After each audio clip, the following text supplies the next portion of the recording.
बिस्मिल्लाहिर्रहमानिर्रहीम। अस्सलाम वालेकुम ख़वातीन हज़रात, कैसे हैं आप? आपके मूड कैसे हैं? आपके मिजाज कैसे हैं? मैं आपका होस्ट दोस्त अरशद भट्टी हूँ। ऑन एयर विद अरशद भट्टी में आपको खुशामदीद। प्रोग्राम में हम पहले सेगमेंट में जो ख़बरें होती हैं उस पर थोड़ा सा तबसरा करते हैं, ख़बरें आप तक पहुँचाते हैं। सेकंड सेगमेंट में हमारे साथ होंगे कैनेडियन नेशन न्यूज़ के चीफ एडिटर लताफ़त सिद्दीकी साहब, उनसे इन ख़बरों के ऊपर कुछ तबसरा हासिल करेंगे। और आखिरी सेगमेंट में राजीव तलवार साहब हमारे साथ होंगे, मॉर्टगेज के हवाले से बात करेंगे। डिक्लाइन आया है सेल्स में घरों की, ख़ास तौर पे मंथ टू मंथ देखें तो शायद पिछले 5 साल में इतना डिक्लाइन नहीं आया है जितना आया है, और मॉर्टगेजेस भी बहुत मुश्किल होती जा रही हैं। इस हवाले से उनसे गुफ्तगू करेंगे। सबसे बड़ी अहम खबर, दो खबरें बहुत अहम हैं। एक तो पाकिस्तान और भारत का फाइनल संडे के दिन खेला जाएगा, और अब देखना है, पाकिस्तान पहले मैच में भारत से बुरी तरह से हारा था, लेकिन पाकिस्तान ने फिर अगले तीनों मैच बुरी तरह से दूसरी टीमों को हराए हैं। लेकिन भारत की कारकर्दगी में तसलसल रहा है और उन्होंने कॉम्प्रिहेंसिवली तमाम मैचेस में कामयाबी हासिल की है और सेमीफाइनल में भी बांग्लादेश को 9 विकेट से शिकस्त दी है। तो ये एक बड़ा मैच होगा और क्रिकेट को क्रिकेट के तौर पे लेना चाहिए। रावरली जो है पाकिस्तान और भारत की जो है वो शुरू से ही है, और दोनों टीमें जो हैं, अब पिछले कई सालों से इत्तेफाक ऐसा कि पाकिस्तान लगातार जो है इस हवाले से हारता आ रहा है। लेकिन नई टीम है, नए लड़के हैं, नए कप्तान हैं, हमें उम्मीद है कि एक अच्छा रिजल्ट और अच्छा खेल जो है वो देखने को मिलेगा। और पाकिस्तान ने जिस तरह से पिछले 3 मैचेस में कारकर्दगी दिखाई है, अगर वो फाइनल में कारकर्दगी दिखा दी तो पाकिस्तान पहली मरतबा जो है चैंपियंस ट्रॉफी का फातेह बन सकता है। वैसे भी पाकिस्तान फाइनल में भी पहली ही मरतबा चैंपियंस ट्रॉफी में जो है वो आया है। बॉलिंग बहुत अच्छी पाकिस्तान की हो रही है, कंटेन कर रहे हैं बॉलर्स, और इसके साथ साथ लास्ट मैच में बैटिंग भी अच्छी रही कि 2 विकेट, 200 प्लस स्कोर था, सिर्फ 2 विकेट पाकिस्तान के गिरे। तो अगर पाकिस्तान के जो सीनियर प्लेयर्स हैं और जो ओपनिंग और मिडिल ऑर्डर अच्छी कारकर्दगी दिखा देता है, तो बहुत उम्मीद है कि पाकिस्तान और भारत के दरमियान एक बहुत अच्छा मैच जो है वो देखने को मिलेगा।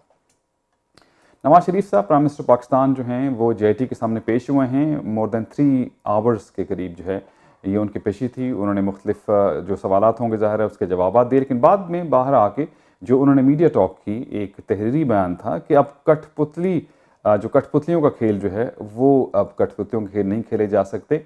अब बहुत कुछ है लेकिन वक्त आने पे, फिर प्राइम मिनिस्टर साहब ने कहा कि वक्त आने पे बताऊंगा कि क्या है। लेकिन उन्होंने ये कहा कि अब एक JIT ये है और एक JIT जो है वो 20 करोड़ आवाम की है, और इस JIT का और कोर्ट का फैसला उन्होंने बड़े एतमाद के साथ कहा कि हमारे हक में आएगा। दूसरी तरफ इमरान खान साहब का कहना है कि साजिश की जो बात प्राइम मिनिस्टर कर रहे हैं, तो कौन साजिश कर रहा है? कि आर्मी उनके खिलाफ साजिश कर रही है या अदलिया? ये 2 ही लोग हैं जिनके बारे में बात की जा सकती है।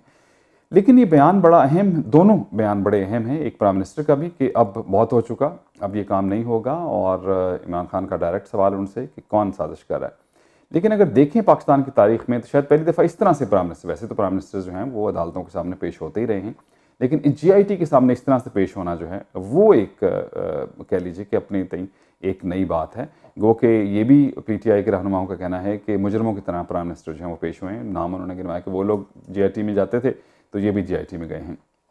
साथ साथ JIT ने चीफ मिनिस्टर पंजाब शहबाज शरीफ साहब को भी तलब कर लिया है, और उसके साथ साथ कैप्टन सफ्तर को भी तलब किया है, इसहाक डार साहब, रहमान मलिक साहब को भी तलब किया हुआ है। अपने तरफ से JIT ने कंप्लीट जितना कुछ शवाहिद वो हासिल कर सकते थे या जितनी वो इंफॉर्मेशन ले सकते थे वो ले रहे हैं, और साथ शायद अभी कतर भी, दोहा भी शायद JIT की टीम जाए, क्योंकि कतरी शहजादे ने कहा कि वो यहाँ आके जो है उनसे जो है वो मालूमात जो है ले सकते हैं। अब पिछली दफ़ा भी हमने बात की थी कि बहुत से इल्ज़ामात हैं, JIT ने बहुत से इल्ज़ामात लगाए हैं, प्राइम मिनिस्टर हाउस पे इल्ज़ामात लगाए हैं और बाकी इदारों पे लगाए हैं कि वो इनको मालूमात फराहम नहीं कर रहे हैं या वो टेम्परिंग, चेंज कर रहे हैं, चीज़ों को चेंज कर रहे हैं। जवाबन जो नून लीग के जो वज़रा भी हैं और रहनुमा भी हैं, उन्होंने बहुत शदीद तनकीद का निशाना JIT को बनाया है, और फिर कोर्ट के कुछ रिमार्क्स भी ऐसे हैं। लेकिन ये बड़ी इंपॉर्टेंट बात है कि इतना हेड ऑन ऑलमोस्ट जो है JIT और नून लीग के दरमियान जो कोलिजन है, ये क्या बच जाएगा ये मामला? जो कोलिजन अभी होना नज़र आ रहा है लेकिन हुआ नहीं है, लेकिन क्या ऐसा हो सकता है कि ये मामला बेहतर, जिस तरह से आज प्राइम मिनिस्टर बात कर रहे हैं, अब वो क्या बात उन्होंने की है अंदर, किस तरह से बात की है, क्या सफाई दी है, क्या जवाबात दी हैं, या कोई ऐसी बात तो नहीं करके आगे हैं जो अपनी तरफ से कह दे कि ऐसा होगा तो ऐसा होगा? क्योंकि बहुत सारी चीज़ें अभी आइंदा, अभी आप देखेंगे आज के बाद टॉक शोज़ में ये बात बड़ी आनी शुरू हो जाएगी, ये हो भी गई है कि क्या एहतसाब सिर्फ सियासतदानों का होगा, क्या अदलिया का, क्या फ़ौज का एहतसाब नहीं हो सकता? भुट्टो साहब का जो उनकी जो फांसी थी वो अभी तक मुतनाज़े है, उस पर बहुत सारे बात करते हैं, अभी तक लोग बात किए जा रहे हैं, और ये बात बहरहाल किसी हद तक इसमें वतन इस हवाले से है कि पाकिस्तान में जजेस के हवाले से या फ़ौज के हवाले से कभी कोई बात उस तरह से नहीं हो। लोग तनकीद करते हैं, बहुत करते हैं, मुशर्रफ साहब पे बहुत तनकीद है, ज़िया उल हक साहब पे तनकीद बहुत हुई है, अभी कियानी साहब के हवाले से बहुत सी बातें, लेकिन आपने देखा कि किस तरह अदालतों ने क्या कुछ नहीं किया, लेकिन मुशर्रफ साहब बाहर चले गए, अभी भी वो बयान देते हैं और बहुत सारी कुछ करते हैं, किस तरह वो हॉस्पिटल चले गए और बहुत सारी चीज़ें होंगी। यही चीज़ इस्टेब्लिशमेंट या फ़ौज कहती है कि सियासतदान तो तमाम काम ही करप्शन, अगर बात होती है तो सियासत की बात होती है, सियासतदानों की बात होती है। और फिर वो नवाज शरीफ साहब का भी कहते हैं कि वो खुद जो है वो डील करके चले गए थे। लेकिन माहौल और मौका कैसा था सियासतदानों के लिए? बहरहाल प्रॉब्लम ज़रूर हैं, जमहूरियत उस तरह से नहीं अभी तक पनप पाई है पाकिस्तान में, उसमें किसी न किसी हवाले से मार्शल लॉ या मुख्तलिफ और चीज़ों के हवाले से उसको आगे चलने नहीं दिया गया। उसमें ज़रूर सियासतदानों की बहुत सी कोताहियाँ होंगी, गलतियाँ होंगी, क्योंकि आपस में इन्होंने कभी उस मामले में उस तरह से नहीं देखा जमहूरियत के हवाले से। गो के अगर कोई एक पार्टी एक दूसरे का साथ देती हैं तो वो कहते हैं मुकमका है, और वो पार्टियाँ उसको इस तरह से करती हैं कि नहीं जी हम तो जमहूरियत के लिए कोशिश कर रहे हैं कि जमहूरियत और सिस्टम जो है वो चलता रहे। लेकिन इस बात में भी कोई शुबा नहीं है कि पाकिस्तान में अगर किसी हवाले से एहतसाब हुआ है तो वो सियासतदानों का हुआ है, फ़ौज का या जजेस का उस तरह से एहतसाब नहीं हुआ जिस तरह से लोग कहते हैं। फ़ौज कहती है कि हमारा अपना सिस्टम है और अदलिया भी कहती है कि हमारा अपना सिस्टम है, अगर हमें कोई चीज़ पता चलती है तो हम उस पर खुद एक्शन लेते हैं। लेकिन सवालिया निशान बहरहाल ये लोग इस हवाले से सवाल ज़रूर करते हैं कि क्या एहतसाब सिर्फ सियासतदानों के लिए है। और जनाब वज़ीर सिंध के आज मुराद अली शाह साहब ने कहा कि हो सकता है कि असम्बलियाँ मुद्दत पूरी ना करें और तहलील हो जाए। तो ये भी एक बड़ी अहम बात है कि पीपल्स पार्टी के एक वज़ीर आला की जानिब से इस किस्म का बयान आना। लेकिन सियासत में बाज़ औक़ात बयान बहुत बड़े बड़े होते हैं, उनके पीछे कुछ ऐसी चीज़ें नहीं होती हैं। लेकिन पीपल्स पार्टी को भी थोड़ा सा इस हवाले से मेरे ख़्याल में जिस तरह से उनके लोग पीटीआई में जा रहे हैं, जिस तरह से उनकी मकबूलियत कम होती जा रही है, तो वो उनके लिए भी कोई अगर ऐसी चीज़ हो गई तो वो उनको फ़ायदा ही दे सकती है बजाय नुकसान के। और जनाब एक में और चीज़ अच्छा, एक बड़ा अफसोसनाक वाक़या लंदन में हुआ, जो ग्रेनफेल टावर था उसमें आतिशज़दगी हुई और उसमें 17 के करीब लोग जो हैं वो उनकी जान गई है। और वहाँ के फायर चीफ कहते हैं कि ऐसा कभी इतनी ऐसी आतिशज़दगी मैंने देखी नहीं। और इसी तरह हैमिल्टन में भी एक हाउस फायर हुआ था, उसमें भी 3 लोग जो हैं वो उनकी जो है मौत हुई है। तो ये अफसोसनाक वाक़यात होते हैं, बाज़ का छोटी सी गलती किसी की होती है लेकिन उससे जो है बहुत सी जानें जो हैं वो ज़ाया हो जाती हैं और फिर बाकी बहुत नुकसान होता है। तकलीफ़ देह ये चीज़ें हैं जिस पे जो है वो बहुत अफसोस होता है। अच्छा जनाब, इसके अलावा मैं एक और ख़बर पाकिस्तान के हवाले से अगर हम देखें तो वहाँ मैं थोड़ा सा एनालिसिस अगर अवाम का करूँ कि क्या अवाम इतने इन्वॉल्व हैं इस चीज़ में जितना कि वहाँ पे मीडिया में चीज़ें जो हो रही होती हैं। क्योंकि मीडिया की अब बायसनेस बहुत खुल के सामने आ रही है। कुछ चैनल्स हैं वो बहुत ज़्यादा गवर्नमेंट को सपोर्ट करते हैं और कुछ चैनल्स जो हैं वो बहुत ज़्यादा जो है अपोजिशन को सपोर्ट करते हैं, गवर्नमेंट के मुखालिफ हैं। और उसमें साफ नज़र आता है कि ये किसी न किसी हवाले से एक अपना रुख उन्होंने लिया हुआ है। पहले भी होता आ रहा है लेकिन अब बहुत ज़्यादा इस हवाले से हो रहा है। लेकिन वहाँ की आवाम मुझे इतनी ज़्यादा कोई नहीं रिलेट करती नज़र आती, लाताल्लुक़ ज़्यादा है। वो चीज़ों को इस तरह से लेती है, अच्छा ठीक है, जब हो गया तो उसको एक्सेप्ट कर लेते हैं, चाहे कोई भी चीज़ हो जाए। तो कोई बहुत बड़ी चीज़ बाज़ औक़ात हो जाए तो उसको एक्सेप्ट कर लिया जाता है। ये बड़ा इंपॉर्टेंट सवाल है कि अगर इस गवर्नमेंट के ख़िलाफ़ कुछ होता है या गवर्नमेंट के हक़ में होता है तो क्या अपोजिशन लोगों को सड़कों पे ला सकती है या हुकूमत लोगों को सड़कों पे ला सकती है? जलसे करना और डिफरेंट चीज़ है, लेकिन परमानेंट जो है प्रेशर बनाए रखना वो डिफरेंट चीज़ है। वो इम्पॉर्टेंट है कि क्या सियासी जमातों में अभी इतना उनका स्टीप पावर है। कुछ जमातों का ज़रूर है, एक हद तक है, कुछ शहरों तक है, उसके आगे नहीं है। नेशनली जो है वो बिल्डअप होगा या नहीं, ये बड़ा इंपॉर्टेंट सवाल है। क्योंकि बाज़ औक़ात बहुत बड़े बड़े वाक़यात हुए लेकिन उसके बाद उसके ऊपर कोई रिएक्शन उस तरह से नहीं आया जिस तरह से सियासतदानों का ख्याल था। तो क्या ऐसा मुमकिन है कोई एक दूसरे किसी के हक़ में फ़ैसला आए और उसके बाद क्या रिएक्शन उस तरह से अवाम का आएगा? यही वो चीज़ है जो चीज़ों को, सिस्टम को या हुकूमतों को चेंज कर सकती है। लेकिन ये अभी तक सवालिया निशान है। कनाडा में घरों की कीमतों में जो घरों के सेल्स में, नॉट कीमतों में, सेल्स में डिक्लाइन आया है बहुत बड़ा, 20% प्लस डिक्लाइन जो है वो है। और अभी मैं एक रिपोर्ट पढ़ रहा था कि मंथ टू मंथ अगर डिक्लाइन देखें तो 5 साल में लास्ट मंथ में जो डिक्लाइन है वो इतना नहीं था। तो ये बड़ी परेशानी है लोगों में, जिन लोगों ने मुख्तलिफ वालों से घर जो लिए हुए थे या जिन्होंने घरों को क्लोज़ करके नेक्स्ट घरों में जाना था, वो थोड़ा सा परेशान है। प्राइसेस गो के उतनी कम नहीं हुई हैं जितना कि लोग एक्सपेक्ट कर रहे हैं, लेकिन सेल्स खासी कम हो गई हैं और उसके बाद ज़ाहिर ऐसी सूरत हाल में लोग थोड़ा सा फ्रस्ट्रेट ज़रूर हो जाते हैं। लेकिन अभी जो गवर्नमेंट के जो मेजर्स थे उसका इस पर इम्पैक्ट आया है, लेकिन अभी लोग इंतज़ार में हैं कि मार्केट कैसे आगे जा सकती है। इस पर बात करेंगे हम थोड़ी देर में राजीव तलवार साहब से, और इस वाले से उनसे कुछ डिटेल लेंगे। एक और मैं तहकीक पढ़ रहा था, जो गर्म पानी का गुस्ल है वो आपके ग्लूकोज लेवल में कमी जो है वो ला सकता है, और बहुत से चहलकदमी से जो कैलोरीज जो हैं वो बर्न करते हैं। वो कहते हैं अगर आप गर्म पानी से भी नहाते हैं तो उससे भी आपकी जो शुगर लेवल है वो कम होता है। इस पर मज़ीद तहकीक हो रही है, लेकिन बड़ी दिलचस्प इंटरेस्टिंग ये खबर है। बहुत से लोग जो हैं सर्दी हो गर्मी हो वो गर्म पानी से ही नहाते हैं, तो उनके लिए जो लोग जो बिल्कुल आप कह लीजिए कि बॉर्डर लाइन पे हैं डायबिटीज़ के हवाले से, तो वो कोशिश किया करें कि वो अब हमेशा गर्म पानी से ही नहाएं। तो चलिए ये फर्स्ट सेगमेंट था हमारा, थोड़ी सी डिटेल हमने आपसे शेयर की न्यूज़ के हवाले से। हमारे साथ होंगे थोड़ी देर में लताफ़ सिद्दीकी साहब, कैनेडियन नेशन न्यूज़ के चीफ एडिटर हैं, उनसे गुफ्तगू करेंगे हम इन्हीं खबरों के हवाले से।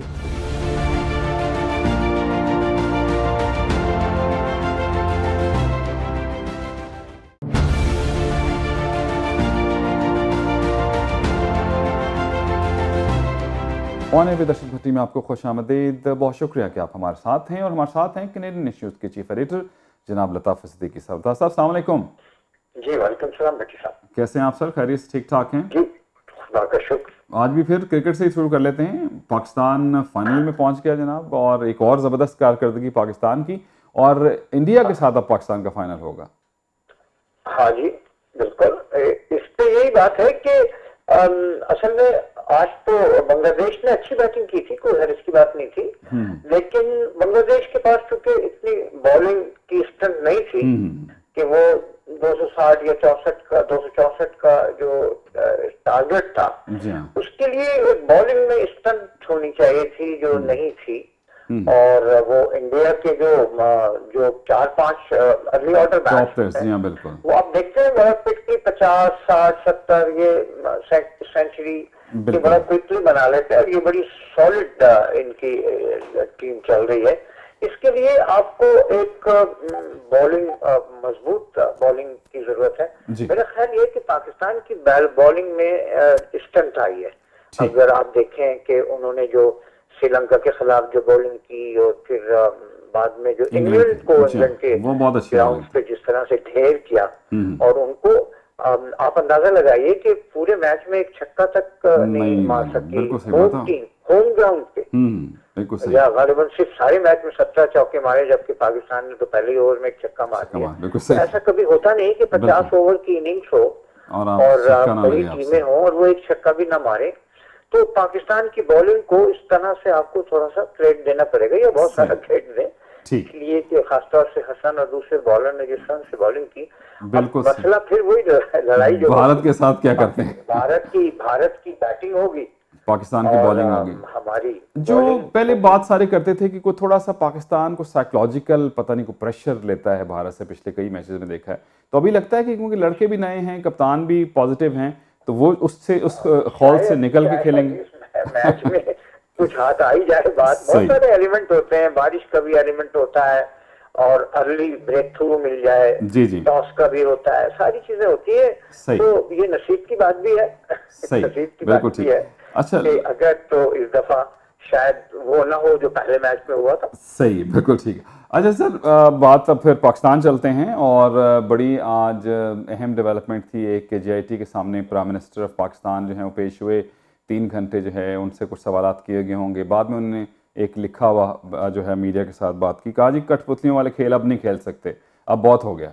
क्या इस, और बड़े कॉन्फिडेंट थे कि जी हमारे हक में फैसला आएगा, और जवाब इमरान साहब की तरफ से आया कि क्या साजिश अगर हो रही है तो अदलिया और फौज की तरफ इशारा किया जा रहा है। ये बात तो है। देखिए भट्टी साहब, मैं इस मौजू पे जरूर बात करना चाहूंगा, और मैंने आज पढ़ा भी है इस पे, और मैंने अपने दोस्तों से बात भी की है।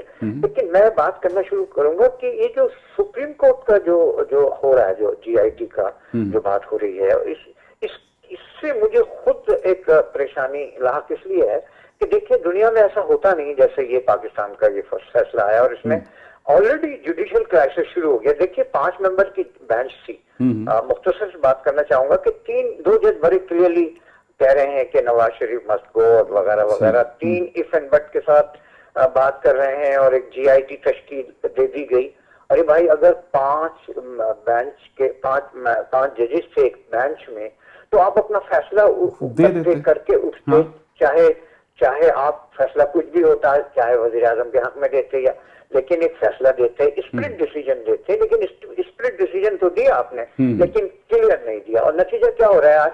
आपको अंदाजा नहीं है कि इस्लामाबाद में क्या कुछ हो रहा है। तजिए हो रहे हैं, तबसरे हो रहे हैं, हर आदमी तजिए निगार बना हुआ है, अफवाहों का बाजार गर्म है। किसी की कुछ समझ में नहीं आ रहा है कि किस बात को माने या किस बात को खबर समझे, किसको प्रोपेगेंडा समझे। इनोसेंटली, ये डेलिबरेटली बहुत से लोग कहानियां सुना रहे हैं वहां कि वहां क्या होने वाला है। पाकिस्तान के टेलीविजन वाज़ेह तौर पर ग्रुपों में बटे हुए हैं। कुछ कह रहे हैं नवाज शरीफ PMLN की कि कई MPs ने अलग ग्रुप बना लिया है, वगैरह वगैरह। जब हम इस्लामाबाद में अपने जर्नलिस्ट दोस्तों से बात करते हैं तो वो कहते हैं कि नवाज शरीफ साहब तो जा ही रहे हैं, उसके बाद एक टेक्नोक्रेट्स की हुकूमत मुतवक्के है। अगर ये बात दुरुस्त है तो इसका मतलब ये है कि बिहाइंड द सीन कोई जरूर साजिश हो रही है। और जैसा कि आपने भी फरमाया कि GIT के सामने पेश होने के बाद खुद वजीर आजम जनाब नवाज शरीफ साहब ने फरमाया बहुत कुछ खेल तमाशे हो चुके हैं, बहुत साजिशें हो चुकी हैं। अगर आप साजिशों की फैक्ट्रियां बंद ना हुई तो सिर्फ जमहूरियत को नुकसान नहीं पहुंचेगा, बल्कि पाकिस्तान सलामियत को भी खतरा लाहक हो जाएगा। बहुत ये बयान बड़ा मेरे ख्याल में इन बिटवीन द लाइंस वजीर आजम के इस रिटन बयान को because he was reading from the text, पहले से प्रिपेयर था। और जब वो बाहर निकले थे, उन्होंने अखबार नवीरों से बात की, तो उनके ये जुमले खास तौर से जिनका आपने भी जिक्र किया और मैंने भी दोहराया, तो आपको एक पूरी सूरत हाल एक अजीबो गरीब सी नजर आएगी। और ऐसे वक्त में जहां मैं हमेशा कहता था कि इस सुप्रीम कोर्ट का फैसला कुछ भी हो, इधर या उधर, लेकिन दो crisis, economic and political crisis जरूर आएगा। लेकिन अब तो ऐसा लग रहा है कि जुडिशियल क्राइसिस भी आ गया है। अच्छा लताफ साहब, इस पे हाँ ये बड़ा इंपॉर्टेंट है, क्योंकि जब रिमार्क्स जब जजेस देते हैं तो शायद वो ये नहीं देख पा रहे होते कि इसके क्या रिप्रिकॉशंस हो सकते हैं। और आजकल जहाँ पे उनको बयान आने चाहिए वहाँ पे आ नहीं रहे। लेकिन एक बड़ा सवाल आजकल मैं टेलीविजन पे भी बताइए जी, GIT को अगर मैं कोर्ट ही मान लूँ या इन्वेस्टिगेशन टीम मान लूँ या कुछ भी मान लूँ, या सुप्रीम कोर्ट में भी एप्लीकेशन आ रही हैं, जा रही हैं, तो बहस कोर्ट में होती है। हाँ, GIT में क्या बहस? जी बिल्कुल। ट्रायल जो हो रहा है नवाज शरीफ या उसकी फैमिली का जो ट्रायल हो रहा है, और उसमें ये तो ऐसा हो रहा है जैसे कोई इलेक्शन हो रहा है। एक तरफ नवाज शरीफ साहब से लोग हैं जो बड़े कॉन्फिडेंट नजर आते हैं, और दूसरा जो है वो दूसरी तरफ आप देखें तो अपोजिशन के लोग बाहर कोर्ट के सामने GIT जहाँ पर ये सारा काम हो रहा है वहाँ पे वो रोज प्रेस कॉन्फ्रेंस हो रही है, पार्लियामेंट से बाहर।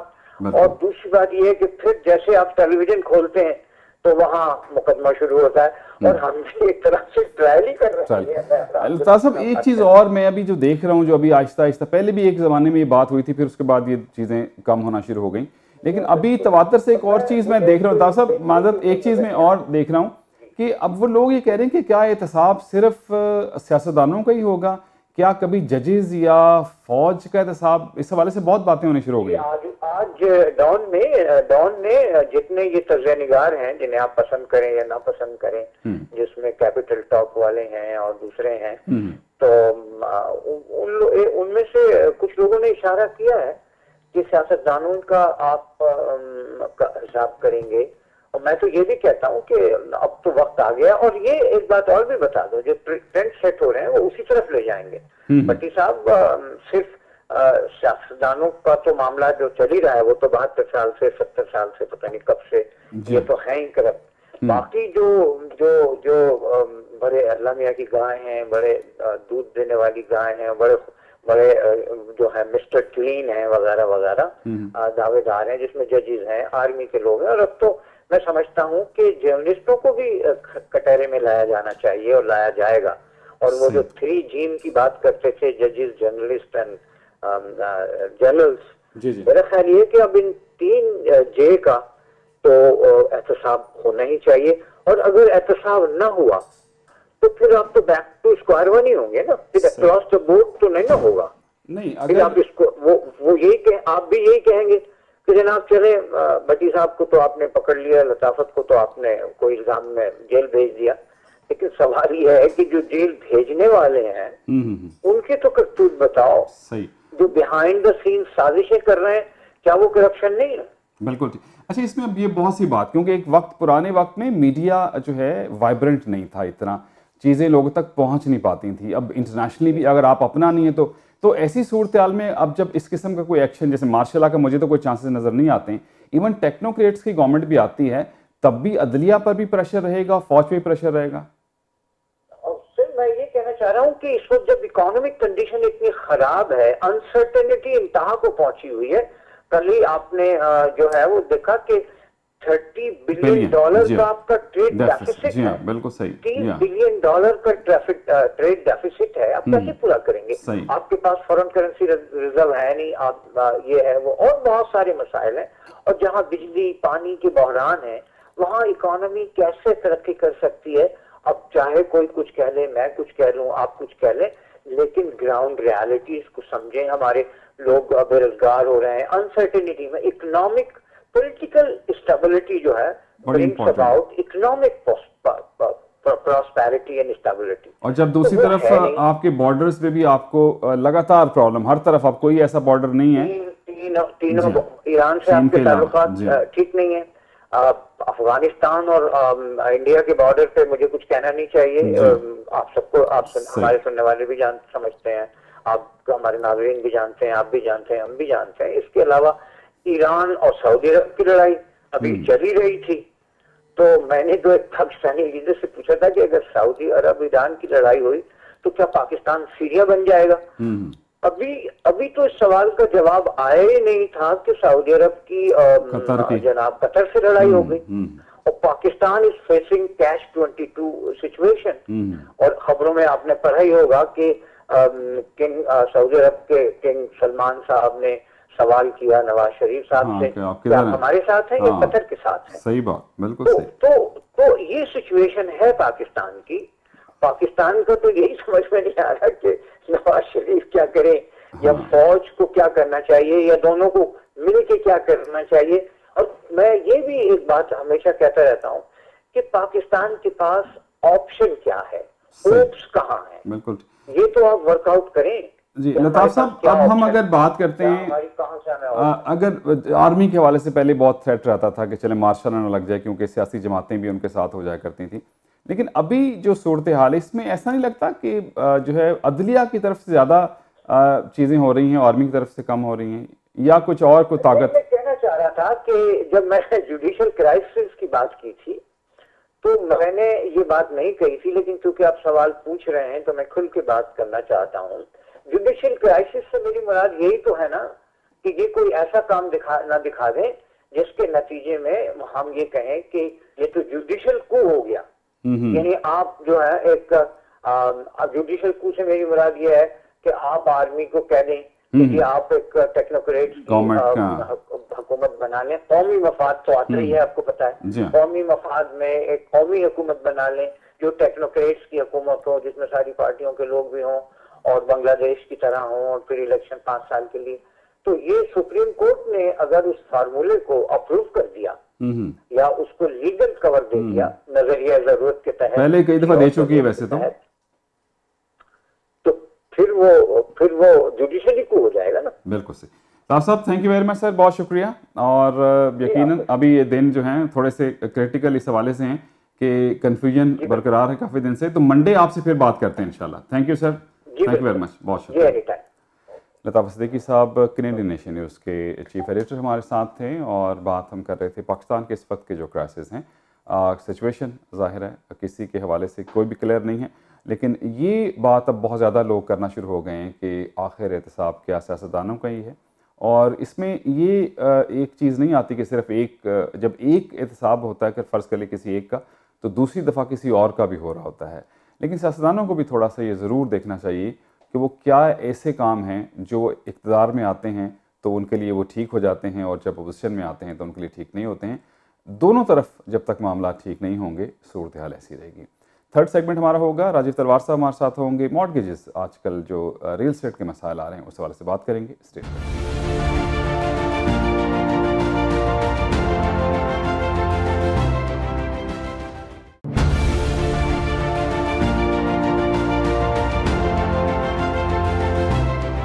ऑन विद अरशद भट्टी में आपको खुश आमदीद। मैं आपका होस्ट दोस्त अरशद भट्टी हूँ। बहुत शुक्रिया कि आप हमारे साथ हैं। इन्वेस्टमेंट एक ऐसा लफ्ज़ है और रियल एस्टेट की इन्वेस्टमेंट एक ऐसा लफ्ज़ है कि ये पिछले कई सालों से जो है हमारे कनाडा के रहने वालों के लिए, साउथ एशियंस के लिए बड़ा अट्रैक्टिव लफ्ज़ है और बहुत लोगों ने इन्वेस्टमेंट से हवाले से की है और आइंदा भी ज़ाहिर है करते रहेंगे। लेकिन बाज़ औक़ात ऐसी चीज़ें जो हैं वो आती हैं और बाज़ टाइम ऐसे आ जाते हैं जिसमें लगता है कि कुछ गड़बड़ हो रही है। आजकल अगर आप देखें तो होम सेल्स जो हैं उसमें कुछ कमी आई है। मैं एक रिपोर्ट पढ़ रहा था कि शायद लास्ट मंथ जो गुजरा है वो पिछले 5 साल में मंथ टू मंथ अगर हम देखें तो उसमें सबसे ज़्यादा डिक्लाइन है। 20+% जो है सेल्स में कमी आई, गो के बहुत ज़्यादा कमी कीमतों में नहीं आई है। राजीव तलवार साहब जो हैं ओनर एंड प्रिंसिपल ब्रोकर हैं सेंटम एक्सपर्ट होम मॉर्गेज के और मॉर्गेजेस के हवाले से बहुत नाम है इनका साउथ एशियन कम्युनिटी में। आज इसी बारे में से बात करेंगे। राजीव भाई, welcome you in Toronto 360 TV. Thank you Arshad साहब, thank you very much for welcoming me on this show. पहली बार आपके इस शो पे आ रहा हूँ एंड लुकिंग फॉरवर्ड। बहुत शुक्रिया आपका। अभी आप मॉर्गेजेस के हवाले से आपका बहुत ज़्यादा ताल्लुक़ रहता है, लोग बहुत से आप हर कम्युनिटी के लोगों से मिलते हैं। पिछला जो महीना या 1.5 महीने से जब से नए रूल्स की बात हुई, गो कि उसका इम्पैक्ट हम ज़ाती तौर पर समझते हैं कि बहुत ज़्यादा शायद नहीं पड़ा, लेकिन जो पैनिक फैल गया है जिसकी वजह से सेल्स एकदम कम हो गई हैं, मॉर्गेजेस बहुत मुश्किल होती जा रही हैं, क्या ये सिचुएशन है? किस तरह आप देख रहे हैं इसको? देखिए अर्शद साहब, लिसनर्स के फायदे के लिए मैं बताना चाहता हूँ कि रियल एस्टेट हो चाहे स्टॉक मार्केट हो, ये पब्लिक सेंटिमेंट पे जाती है और सेंटिमेंट इतना तेज था पिछले 2 महीने पहले कि 5 लाख का घर 7 लाख में भी बिक रहा था, 7 लाख का 9.5 लाख में भी बिक रहा था, 2-2, 3-3 लाख प्रॉपर्टी की वैल्यू आस्किंग प्राइस से ऊपर जा रही थी। 50-50, 60-60 बिडर्स आ रहे थे। एवरीथिंग जो हमने पिछले 15-20 सालों में नहीं देखी है वो हुई थी। उसका नतीजा ये निकला कि गवर्नमेंट ने कुछ रूल्स लगाने शुरू किए। सबसे पहले उन्होंने जो इन्वेस्टर के ऊपर 15% का जो टैक्स लगाया, हालांकि वो जो कैटेगरी है it's only 1.5% of the total MLS Toronto sales, but वो 1.5% भी थोड़ा सा अमाउंट तो है ही है। उसके बाद जो कुछ भी हुआ अभी हम सब जानते हैं क्या हुआ। रियल एस्टेट का जो सेंटिमेंट है, पब्लिक सेंटिमेंट एकदम से बैठ गया। उसके बाद प्रॉपर्टी की वैल्यू थोड़ी सी नीचे आनी शुरू हो गई, अप्रेजर्स की वैल्यू नीचे आनी शुरू हो गई। जो लोग अपने घर खरीद चुके थे नए वाले और पुराने लोगों ने जिनके उनके जो पुराने वाले घर बेच रहे थे भी वो बिके नहीं है। ऐसे हजारों हजार लोग हैं जो नया घर तो खरीद चुके हैं 1.5 मिलियन का, लेकिन जो उनका एग्जिस्टिंग होम है वो नहीं बिका है। उसकी वजह से डाउन पेमेंट, ब्रिज लोन, इतनी प्रॉब्लम्स आई हैं कि मॉर्गेजेस की क्लोजिंग हो नहीं रही है। और ये एक दिन होना था इतना ज्यादा जब प्रॉपर्टी की वैल्यू, कोई भी चीज हाइप इतनी ज्यादा बढ़ जाती है, उसमें कहीं ना कहीं एक कॉमा या फुल स्टॉप लगता है और वो लगा है। तो लगना थोड़ा जरूरी भी था क्योंकि लोग बहुत ज्यादा एक्सपेंसिव प्रॉपर्टीज खरीद रहे थे। They were buying things which were out of their reach. So एक दिन वो होना था, वो हुआ है, हो जाएगा थोड़े टाइम में ठीक। मैं समझता हूँ सबसे ज्यादा इंपॉर्टेंट जो चीज इस समय है वो प्रॉपर्टी की परचेज से भी ऊपर है मॉर्गेज, जो आज की डेट में इतनी टेक्निकल है। एक पेपर गलत चला जाए, अगर एक भी पेपर और एक भी इंफॉर्मेशन अगर अंडरराइटर को गलत मिल जाए तो the deal will be declined. अगर कोई हमारे पास जैसे क्लाइंट्स आते हैं, thousands of we have clients. आज कोई मेरे पास क्लाइंट आया, अगर वो पहले किसी ब्रोकर के पास आके गया है और उसने एक फला बैंक में उसकी डील डाली हुई है, तो वो बैंक हमारे लिए भी आउट हो चुका है। हम उस बैंक में उस डील को नहीं डाल सकते हैं। मॉर्गेज इसलिए गिर रही है कि ब्रोकर्स की रेपुटेशन ठीक नहीं है। दे आर सबमिटिंग उल्टे सीधे पेपर वर्क, जिसकी वजह से कि उनकी मॉर्गेजेस को फ्लैग कर दिया जाता है। हम उसको ठीक तरह से भी करेंगे तो बैंक कहेगा हम आपकी ठीक डील को एक्नॉलेज करते हैं, अप्रिशिएट करते हैं, लेकिन क्योंकि एक रॉन्ग इंफॉर्मेशन हमारे पास पहले सबमिट हुई थी, आज हम इस डील को हाथ नहीं लगा रहे हैं। तो एक बहुत बहुत इंपॉर्टेंट काम है कि पहली ही दफा में, पहली ही बारी में क्लाइंट अपनी मॉर्गेज को ठीक से करे। अगर तो करे तो बहुत अच्छी बात, और अगर नहीं करे तो उसको मॉर्गेज मिलने में इतनी ज्यादा मुश्किल आने वाली है या आ रही है। अगर मैं उसके खर्चे बताना शुरू करूं आपको, वो शायद ठीक नहीं है। Call us back and we will tell you. अच्छा, अभी आप जैसे अभी तक इंटरेस्ट रेट बहुत अरसा हो गया जो है वो बैंक ऑफ कनाडा ने नहीं बढ़ाया है। गवर्नमेंट रियल एस्टेट जो है ये एक बूस्टिंग फैक्टर है कनेडियन इकोनॉमी में। अगर ऐसे हो गया जैसे अभी देख ले, जैसे सेल्स कम हो गई हैं, तो क्या ऐसा नहीं लगता कि गवर्नमेंट को कहीं और मेजर्स ना लेने पड़े कि इसको वापस लाने के लिए, कहीं इतनी डिक्लाइन में ना चले जाए कि लोगों के लिए प्रॉब्लम हो जाए? देखिए साहब, लोगों के लिए प्रॉब्लम इस समय तो आई हुई है। आई इसलिए हुई है क्योंकि इस समय प्रॉपर्टी की सेल उस सेंटिमेंट से नहीं हो रही है।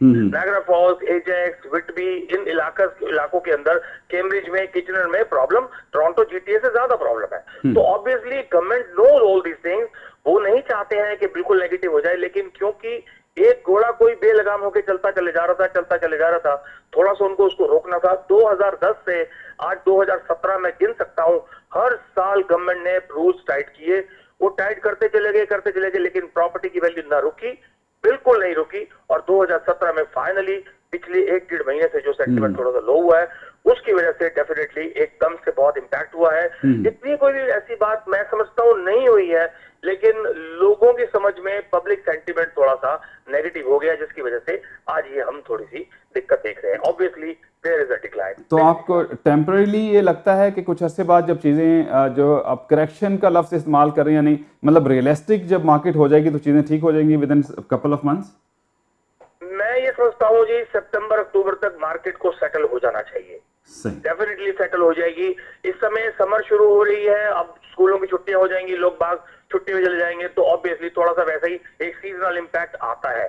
लेकिन सितंबर अक्टूबर में ऑनवर्ड्स दोबारा से जब मार्केट स्कूल जाते हैं बच्चे, तो मार्केट उठती है। ये एक ट्रेडिशनल ट्रेंड है जो हम कई सालों से देखते चले आ रहे हैं, तो उसमें मार्केट उठेगी। वैसे भी 2-3 महीने के बाद पब्लिक सेंटीमेंट भी थोड़ा ठीक हो जाता है, लोगों को पता लग जाता है कि इतनी ज्यादा कोई ऐसी बात नहीं हुई है, क्योंकि प्रॉपर्टी की वैल्यू थोड़ी सी गिर गई है। मैं समझता हूं कि जब एकदम से थोड़ा सा भी इंप्रूवमेंट आई, सेल परचेज ज्यादा हो जाएगी and it will come back. Obviously उस लेवल पे तो नहीं जाएगी 4-5 साल तक, लेकिन यह मार्केट एकदम से स्टेडी दोबारा से हो जाएगी, बैलेंस आउट हो जाएगी। राइट राजीव भाई, थैंक यू वेरी मच, बहुत शुक्रिया आपका। और नेक्स्ट प्रोग्राम में भी कोशिश करेंगे आपके एक्सपर्ट राय हम लेते रहे। बहुत शुक्रिया आपका। राजीव तलवार साहब हमारे साथ थे, ओनर ब्रोकर हैं सेंटम एक्सपर्ट होम मॉर्गेजेस के।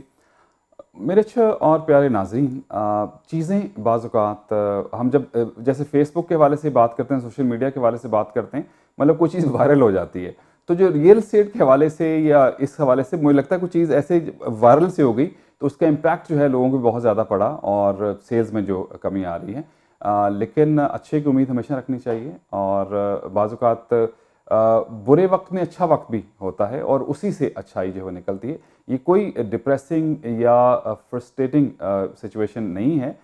सेल्स में ज़रूर कमी आई है, अभी प्राइसेस बहुत ज़्यादा नहीं गिरी हैं उस जिस तरह से सेल्स हैं।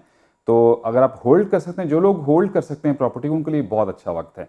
बाज़ वक़्त मजबूरी होती है कि आपको एक क्लोज करके दूसरे में शिफ्ट होना होता है, तो कोई बात नहीं, जब आप अपने बहुत अच्छे वक्त में बहुत प्रॉफिट भी लिया है तो कहीं आपको थोड़ा बहुत एडजस्ट भी करना पड़ता है, तो उसमें कोई बुराई नहीं है। लेकिन बहरहाल एक चीज़ बड़ी इंपॉर्टेंट है कि हम बाज़-औक़ात बहुत सारी चीज़ें ऐसे कर लेते हैं जो एक मोमेंटम चल रहा था उसके मुताबिक चीज़ों को ले लेते हैं, तो वो बाज़-औक़ात आपके लिए मुश्किल हो जाती है। यानी कि आपकी कैपेसिटी से ज़्यादा अगर आपने कुछ कर लिया है तो वो आपको मुश्किल देता है। तो ये मौके जब बाज़-औक़ात थोड़ी सी इस किस्म की चीज़ें आती हैं तो वो ये बताती हैं कि आप जहाँ बिल्कुल कंफर्टेबल हैं ज़िंदगी के किसी भी काम में, जहाँ आपकी कंफर्टेबिलिटी है वहीं कोशिश करें।